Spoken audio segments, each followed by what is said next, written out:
سورہ کہف کا نام تو سنا ہے نا، حدیث میں اس کی بڑی فضیلت بھی ہے. ایک کام آپ لوگ ضرور کریں کہ دیکھو جو حافظ قرآن نہیں ہے نا وہ کچھ متعین صورتیں ضرور یاد کریں قرآن مجید کی. ٹھیک ہے، پورا قرآن حفظ نہیں ہوتا، کچھ متعین صورتیں ہیں جیسے سورہ یاسین ہے، سورہ ملک ہے. سورہ ملک کی تو بڑی فضیلت ہے. اسی طرح سورہ کہف ہے، یہ بھی زبانی یاد کریں. سورہ سجدہ ہے، یہ بھی زبانی یاد کریں. اور 30واں پارہ بھی مکمل زبانی اور 29واں بھی مکمل زبانی ہے. یہ دو پارے ہر ایک کو حفظ ہونے چاہیے، 29واں اور کیونکہ نمازوں میں پڑھے جاتے ہیں. 29واں 30واں مکمل یاد کر لیں، سورہ یاسین یاد کر لیں، سورہ ملک یاد کر لیں اور سورہ کہف یاد کر لیں، سورہ سجدہ یاد کر لیں. سمجھ رہے ہیں؟ سورہ واقعہ یاد کر لیں، سورہ رحمان بھی یاد کر لیں. اگر سورہ رحمان یاد کرنا ذرا مشکل ہے، سورہ واقعہ یاد کر لیں. تو یہ چند صورتیں آپ یاد کریں گے نا تو اس کا فائدہ کیا ہوگا کہ تہجد میں آپ لمبی نماز پڑھ سکتے ہیں. دیکھو سورہ کہف جمعے کے دن فضیلت ہے نا، تو وہ جمعے کی رات کو تہجد میں پڑھ لو سورہ کہف، فضیلت بھی حاصل ہو جائے گی اور نماز کا ثواب بھی مل جائے گا. تو جن لوگوں کو قرآن کا حصہ یاد نہیں ہوتا وہ تہجد لمبی رکعتیں پڑھ ہی نہیں سکتے. وہ علم طرح سے بس پڑھتے رہیں گے، رکوع کریں گے پھر اٹھیں گے. تو وہ تہجد میں جو ہے نا کچھ اپنا سینے میں اتنا قرآن محفوظ رکھنا چاہیے تاکہ کبھی انسان کی طبیعت میں نشاط ہوتا ہے، وہ لمبی نماز پڑھنا چاہتا ہے تو پڑھ سکے. وہ سمجھ رہے ہیں؟ 30واں پارہ ہے، ایک پارہ تہجد میں پڑھ لیں مکمل 30واں پارہ. تو یہ تھوڑا تھوڑا روزانہ قرآن مجید یاد کیا کریں. کیا ہو گیا بھائی؟ روزانہ آج سے عزم کریں کہ ہم روزانہ قرآن کا بے شک کچھ نہیں 4 لائنیں زبانی یاد کر لیں گے. ایک صفحے 15 لائنوں والا قرآن لے لیں، کیونکہ زیادہ تر حافظ میں نے دیکھے 15 لائنوں کے ایک ہی ہمیشہ یاد. جب بھی قرآن حفظ کرنا ہے نا تو ایک ہی جیسے قرآن سے حفظ کرنا ہے، ورنہ بہت کنفیوز ہو جائیں گے. بھائی قرآن جو چھپتے ہیں نا ان میں کچھ 15 لائنوں والے ہوتے ہیں، کچھ 16 لائنوں والے ہوتے ہیں. کوئی سورت 15 لائنوں سے یاد کر لی، کوئی 16 سے، بہت کنفیوز ہو جائیں گے. پوری زندگی ایک جیسے قرآن سے ہی پھر پڑھا جاتا ہے. تو آج سے یہ ہمت کر لیں، جتنے لوگ فیس بک پہ بھی سن رہے ہیں، نیٹ پہ بھی سنیں گے، آپ لوگ بھی جو موجود ہیں، روزانہ قرآن کی 3-4 لائنیں زبانی یاد کرنی ہے ان متعین صورتوں کی. 3-4 زیادہ بوجھ نہ ڈالیں اپنے اوپر ورنہ مایوسی ہو جاتی ہے. تو اس میں بڑی برکت ہوگی. 1-2 سال میں بہت ساری صورتیں یاد ہو چکی ہوں گی. میں نے جو قرآن مجید حفظ کیا ہے نا تو میرا حفظ کرنے کا شروع میں ارادہ نہیں تھا، میرے پاس ٹائم ہی نہیں تھا. اللہ تعالیٰ میرے بڑے بھائی کو جزائے خیر دیں، وہ حافظ قرآن ہے. ہم نے کسی الگ سے قاری سے نہیں پڑھا، اپنے بڑے بھائی سے ہی پڑھا ہے. تو وہ ہمیں روزانہ سب بہن بھائیوں کو لے کے صبح بیٹھ جاتے تھے فجر کے بعد، اور ہمیں انہوں نے پڑھانا. قاعدہ تو میرے والد صاحب نے پڑھا دیا تھا، نورانی قاعدہ، اور کچھ دعائیں یاد کرا لی. باقی بڑے بھائی نے پھر قرآن پڑھانا شروع کیا. تو جب میرا قرآن ختم ہوا تو انہوں نے کہا کہ اب کچھ صورتیں یاد کر لو. تو مجھے سورہ کہف یاد کرا دی. تھوڑی صبح بیٹھتے تھے 15 منٹ 20 منٹ آدھا گھنٹہ روزانہ، باقی پھر اسکول جانا ہے، باقی کام ہوتا، بس روزانہ اتنی دیر بٹھاتے تھے. تو وہ روز تھوڑی صورتیں یاد کر کے بہت ساری صورتیں یاد ہو گئیں. تو پھر مجھے حفظ کرنے کا شوق پیدا ہو گیا، یار جب اتنی ہوگی تو پورا یاد کرو قرآن.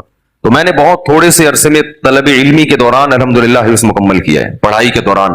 تو ایک دفعہ ذوق پیدا ہو جائے گا نا تو پھر خود مزہ آئے گا، خود لطف آئے گا اس میں. تو سورہ کہف بھی مشہور صورت ہے جو پڑھی جاتی ہے. نبی صلی اللہ علیہ وسلم نے فرمایا جو سورہ کہف کی جمعے کو تلاوت کرے گا، جمعے کی رات کو بھی کر سکتے ہیں تلاوت، ایک روایت میں جمعے کی رات کا بھی تذکرہ ہے. تو آپ نے فرمایا کہ وہ دجال کے فتنے سے محفوظ رہے گا. کہف عربی میں کہتے ہیں غار کو. اس میں 2 بلکہ 3 واقعات ہیں، 2 تو بڑی دلچسپ ہیں. پچھلی قوموں میں چند نوجوان تھے جو ایمان لے کر آئے. جو کیا کیا انہوں نے؟ لیکن جس ملک میں وہ رہتے تھے وہاں کا بادشاہ بڑا ظالم تھا، وہ ایمان والوں کو زندہ رہنے نہیں دیتا تھا. تو ان نوجوانوں نے مل کے یہ کہا کہ ہم یہاں رہ کر اپنے ایمان کی حفاظت نہیں کر سکتے، ایمان ظاہر کریں گے یہ ہمیں مار دیں گے، تو ہم اس ملک کو چھوڑ کر کہیں نکلتے ہیں. یہ بڑی قربانی ہوتی ہے اپنا ملک چھوڑ دینا اللہ کے لیے. ہمیں چھوڑنے کی ضرورت اس لیے نہیں ہے کہ ہم چھوڑ کے جائیں گے کہاں، یہ بڑا مسئلہ ہے نا. تو ہم یہیں رہ کے دین پر عمل کریں، اور الحمدللہ اللہ کا شکر ہے اتنا ہے کہ جو کرنا چاہے تو عمل کر سکتا ہے. تو انہوں نے کہا کہ اب ہم کیا کرتے ہیں، یہاں سے نکلتے ہیں. اب اللہ نے دیکھو ان کے ساتھ کیسی رحمت کا معاملہ کیا. اصل میں یہود و نصارہ اس واقعے کو جانتے تھے، تو وہ نبی کی نبوت کا امتحان لینے کے لیے انہوں نے نبی سے یہ واقعہ پوچھا کہ اصحاب کہف کا کیا واقعہ ہے. یہود و نصارہ تو جانتے تھے، ان کی آسمانی کتابوں میں بھی تھا، تاریخ سے بھی نقل ہوتا چلا آ رہا تھا نا، بڑا دلچسپ واقعہ تھا. تو یہ چیزیں تو پھر سینہ بسینہ نقل ہوتی ہیں. لیکن یہ واقعات مشہور تھے مدینہ میں جہاں یہود و نصارہ رہتے تھے. اہل مکہ کو ان چیزوں کا علم نہیں تھا. تو انہوں نے نبی کا امتحان لینے کے لیے پوچھا کہ اصحاب کہف کا کیا واقعہ ہے. تو اس پر اللہ تعالیٰ نے سورہ کہف نازل کی اور بتایا انہم فتیۃ آمنوا بربہم، چند نوجوان تھے جو اپنے رب پر ایمان لائے. اکثر توبہ کی توفیق جوانی میں ملتی ہے، چاہے گناہوں سے توبہ کرنی ہو یا کفر سے توبہ کرنی ہو. میں نے بوڑھوں کو بہت کم دیکھا اسلام قبول کرتے ہوئے، بلکہ دیکھا ہی نہیں. جتنے میں نے غیر مسلمان ہوتے ہوئے اپنی زندگی میں دیکھے ہیں وہ سب کیا ہوتے ہیں؟ جوان. حالانکہ اس وقت مزے اڑانے کی عمر ہوتی ہے. پتہ یہ چلتا ہے کہ جوانی میں توبہ آسان ہے، بڑھاپے میں توبہ مشکل. کیوں؟ جوانی میں جیسے گناہوں کا جوش ہوتا ہے تو گناہ سے بچنے کا جذبہ بھی جوانی میں ہی پیدا ہوتا ہے، کیونکہ جوش کا ہونا ضروری ہے گناہ کے لیے بھی اور توبہ کے لیے بھی.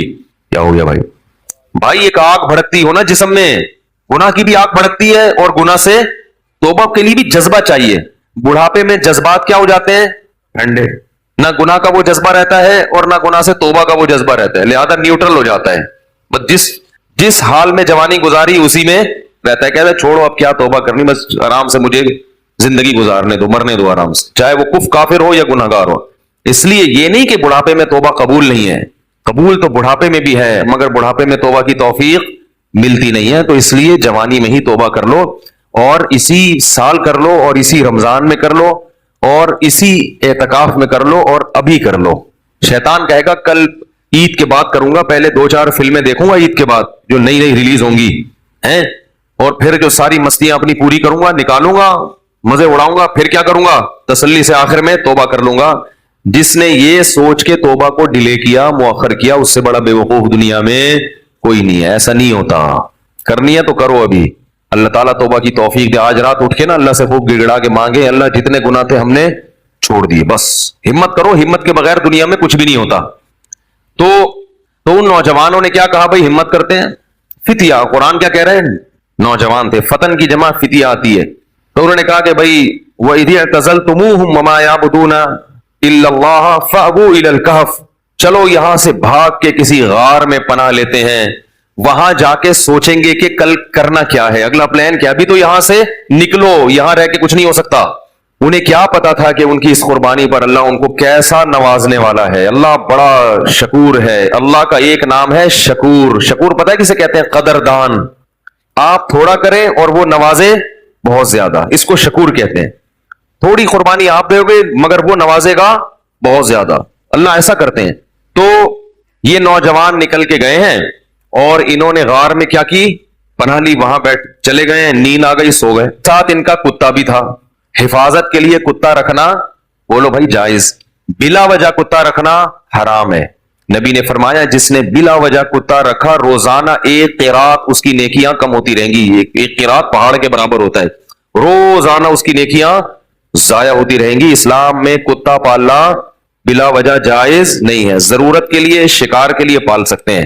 شکاری کتے ہوتے ہیں نا، شکار وکار کرنا ہے، یا گھر میں طوطے پالے ہوئے تو ان کی شکار کے لیے کتا رکھا ہوا ہے. تو یہ ہوتا ہے طوطوں کی حفاظت کے لیے کتے رکھنے پڑتے ہیں بعض دفعہ. تو لیکن کتے کو بتا دیں کہ صرف طوطوں کی حفاظت کے لیے. لوگ کتا پالتے ہیں ڈاکوں سے حفاظت کے لیے، اس کو بتاتے نہیں ہیں، وہ ہر ایک کو کاٹنا شروع کر دیتا ہے. تو وہ اپنا کتا بھی ساتھ لے گئے حفاظت کے لیے کہ بھائی کہیں پہرے وہرے کے کام آئے گا. تو غار میں ان کو نیند آئی اور کتا کہاں بیٹھا ہوا ہے؟ غار کے کنارے پہ. وہ حفاظت کے لیے بیٹھا ہوا تھا کہ بھائی کوئی آئے گا تو بھونک کے ان کو بتائے گا بھائی بندہ آیا ہوا کوئی. تو اب جو ہے قرآن کہتا ہے کہ ہم نے ان پہ نیند کو مسلط کر دیا، سو گئے. وَلَبِثُوا فِي كَهْفِهِمْ 300 سِنِينَ وَازْدَادُوا 9 309 سال سوئے ہیں. کتنے؟ 309 سال. وَنُقَلِّبُهُمْ ذَاتَ الْيَمِينِ وَذَاتَ الشِّمَالِ، اگر انسان ایک ہی پہلو پہ لیٹا رہے نا تو زمین کھا جاتی ہے اس کو. تو اللہ فرماتے ہیں ہم ان کو کروٹیں بھی دلاتے رہے. وَتَرَى الشَّمْسَ إِذَا طَلَعَتْ تَزَاوَرُ عَنْ كَهْفِهِمْ ذَاتَ الْيَمِينِ وَذَاتَ الشِّمَالِ وَإِذَا غَرَبَتْ تَقْرِضُهُمْ، جب سورج نکلتا تھا تو وہ بھی کترا کے نکلتا تھا. روشنی جائے گی مگر تیز دھوپ نہیں جائے گی، تاکہ سورج کی جلن، سورج کی کرنیں ان کی اسکن کو خراب نہ کریں. اور اللہ فرماتے ہیں 309 سال تک کتا جس انداز میں بیٹھا رہا ہے، لَوِ اطَّلَعْتَ لَوَلَّيْتَ مِنْهُمْ رُعْبًا وَلَمُلِئْتَ مِنْهُمْ فِرَارًا. وہ کیا ہے؟ لَوِ اطَّلَعْتَ عَلَيْهِمْ لَوَلَّيْتَ مِنْهُمْ فِرَارًا وَلَمُلِئْتَ مِنْهُمْ رُعْبًا، کہ تم اس کتے کو دیکھتے تو روب کی وجہ سے وہاں سے بھاگ جاتے.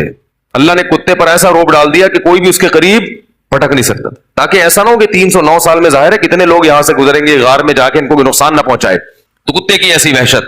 309 سال کے بعد اللہ نے ان کو اس دوران کیا ہوا, وہاں حکومت کا کیا ہو گیا, بادشاہ مر گیا, پوری رعایا تبدیل ہو گئی, کوئی نیک بادشاہ آ گیا اس ملک میں جو توحید پرست تھا اور نیک لوگوں کی قدر کرتا تھا, پوری رعایا تبدیل ہو گئی, حکومت تبدیل ہو گئی 309 سال میں. تو یہ 309 سال کے بعد سو کے اٹھے ہیں, اب پریشان ہے کہ یار ہم کتنا سوئے ہیں. کسی نے کہا کہ ہم 24 گھنٹے سوئے ہیں, کسی نے کہا کہ نہیں بھائی آدھا, کیونکہ یہ تو سوچ ہی نہیں سکتے تھے نا اتنے 100 سال تک ہم سوتے رہے.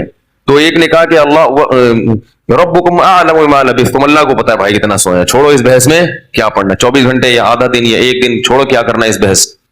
تو ایسا کرو فبعثوا بورقکم هذه الى المدینہ, کیا ہوا بھائی, فبعثوا بورقکم هذه الى المدینہ, یہ سکہ رائج الوقت لے کے جاؤ. کیا کرو, سکہ رائج الوقت. یہ رائج الوقت میں خود لگا رہا ہوں کیونکہ آج کسی کا نکاح پڑا ہے نا جمعے میں, اس میں لکھا تھا 1 لاکھ روپے سکہ رائج الوقت. تو یہ پرانی اصطلاحات پتہ نہیں لوگ کیوں استعمال کرتے ہیں بھائی. تو رائج الوقت ہی ہے اور کیا ہوگا, بیوی رائج الوقت ہے, دولہا رائج الوقت چل رہا ہے, تو سکہ بھی کون سا ہوگا, رائج الوقت ہی ہوگا. تو انہوں نے کہا کہ یہ سکے لے کے جاؤ, کرنسی لے کے جاؤ, فَلْيَنْظُرْ أَيُّهَا أَزْكَىٰ طَعَامًا, اور دیکھ کر آؤ کون سا پاکیزہ کھانا ہے, کیونکہ غیر مسلم ریاست ہے, حلال ملنا, اس سے پتہ چلتا ہے کہ غیر مسلم اسٹیٹ میں رہنا بڑا مشکل کام ہے. لوگ یورپ امریکہ میں جا کے جو آئے کھا لیتے, کہتے بسم اللہ پڑھ کے کھا لو, یہاں کیا حلال حرام, اتنا مشکل کام ہے. نہیں, آپ کو تحقیق کرنی پڑے گی. غیر مسلم ملک میں گوشت کھانا آپ کے لیے حلال نہیں ہے جب تک کہ یقین نہ ہو کہ یہ حلال طریقے سے ذبح کیا گیا ہے, اور محض حلال کا ٹھپا کافی بولو یار نہیں ہے. کہتے اس پہ حلال کا ٹھپا لگا, حلال کا ٹھپا لگانے میں کتنے ٹائم لگتا ہے, لوگوں نے مہریں بنا کے رکھی ہوئی, حلال لکھا ہوا ہے, ہر چیز پہ سور پہ بھی ٹھپا لگا رہے ہیں حلال, جو چیز آ رہی ہے اس پہ کیا لگا دیتے ہیں, حلال کا ٹھپا. جو بھی ان ملکوں میں رہتے ہیں ان کی ذمہ داری ہے کہ چکن کھا رہے ہیں, بکرا کھا رہے ہیں, جا کے پہلے تحقیق کریں کہ اس کمپنی میں حلال ہے بھی یا نہیں ہے. مشینی ذبیحہ ہماری تحقیق میں حلال نہیں ہے. قرآن میں صاف ہے کہ جس جانور پر اللہ کا نام نہ لیا جائے اسے کھانا جائز نہیں ہے. اور نام لینے کا مطلب انسان نے نام نہ لیا ہو, مشین کا نام لینا کافی, مراد یہ کہ انسان اس پہ نام لے, تو انسان کا اللہ بسم اللہ اللہ اکبر پڑھنا ضروری ہے. تو یہ بھی پاکستان کی ایک فضیلت ہے کہ یہاں الحمدللہ حلال گوشت وافر مقدار میں ملتا ہے, یقینی حلال ہوتا ہے, اپنے سامنے سے ذبح ہوتا ہے, بالکل صاف نظر آ رہا ہوتا ہے, بڑی نعمت کی بات ہے. بعض ملکوں میں شروع ہو گیا ہے لیکن جہاں بھی گیا ہوں مزہ نہیں آیا, مشکوک ہے, اطمینان نہیں ہوتا. تو فَلْيَنْظُرْ أَيُّهَا أَزْكَىٰ طَعَامًا, دیکھ کر پاکیزہ مال لے کر آؤ, جو غیر مسلم پتہ نہیں مردار بھی کھاتے ہوں گے, تو حلال تلاش کرو. وَلْيَتَلَطَّفْ, اور ذرا احتیاط سے جانا. لا يشعرن بكم احدا, کسی کو پتا نہ چلے تمہارے بارے میں, چپکے سے جانا, رومال ڈال کے اور پتلی گلی سے راشن خرید کے, کھانا خرید کے لے آنا. انہم ان یظہروا علیکم یرجموکم, کیونکہ ان کو اگر ہمارا پتہ چل گیا ہمیں پتھروں سے مار کے ہلاک کر دیں گے, اتنے دشمن تھے اسلام کے. او یعیدوکم فی ملتہم, یا زبردستی تمہیں اسی دین میں لے آئیں گے. ولن تفلحوا اذا ابدا, پھر تو تم کبھی بھی کامیاب نہیں ہوگے, نقصان ہو جائے گا. ہم تو نہ اس دین میں دوبارہ جا سکتے ہیں اور نہ ہم قتل ہونا چاہتے ہیں کہ پتھروں سے ہمیں کوئی ہلاک کرے, لہذا چپکے سے جاؤ اور پتلی گلی سے واپس آئے. وہ جب چپکے سے گیا تو وہ دیکھ کے حیران ہو گیا, وہ یہ کیا ہے بھائی, یہ تو وہ علاقہ ہی نہیں ہے بھائی, تو علاقہ ہی چینج ہو گیا ہے. علاقہ کیا ہو گیا ہے, چینج ہو گیا ہے. سندھ والے جو ہے نا علاقے کو کہتے ہیں علاقہ, کہتے ہیں علاقے کی بات ہوتی ہے بھائی, تو یہ تو پورا علاقہ چینج ہو گیا. تو وہ حیران کہ وہ بادشاہ کہاں ہے. انہوں نے کہا کہ وہ بادشاہ تو بھائی 300 سال پرانی بات ہے, اس کے زمانے کی تو ٹرینیں بند ہو گئی ہیں, کون سے بادشاہ کی بات کر رہے ہیں. اس نے کہا بھائی وہ بادشاہ, انہوں نے کہا بھائی وہ پرانے زمانے کا قصہ ہے. انہوں نے پھر وہ کرنسی دکھائی, انہوں نے کہا یہ کرنسی تو 300 سال پہلے اسٹیٹ بینک نے پابندی لگا دی تھی, یہ کون سی کرنسی لے کے گھوم رہے ہو. بہرحال چونکہ تاریخی کتابوں میں نقل ہوتا چلا آ رہا تھا کہ چند لوگ تھے جو ایمان قبول کر کے ملک چھوڑ کر چلے گئے تھے, تو پھر انہوں نے اس کو بھی بلایا اپنے باقی ساتھیوں کو, پھر تحقیق ہوئی تو لوگوں کو یقین آ گیا کہ یہ اللہ نے کیا کیا ان کے ساتھ, ایک کرامت کا معاملہ کیا ہے کہ چونکہ یہ ایمان لائے تھے تو اللہ نے ان کو اس بادشاہ کے شر سے بچانے کے لیے 300 سال بعد والے جہان میں منتقل کر دیا ہے. تو اب لوگ ان کی عقیدت سے ہاتھ پاؤں چومنے لگے اور وہ بڑا ان کی جو ہے نا عقیدت اور محبت کرنے لگے, اور ان کے انتقال کے بعد وہاں انہوں نے لوگوں نے ایک مسجد بنائی اللہ کو یاد رکھنے کے لیے.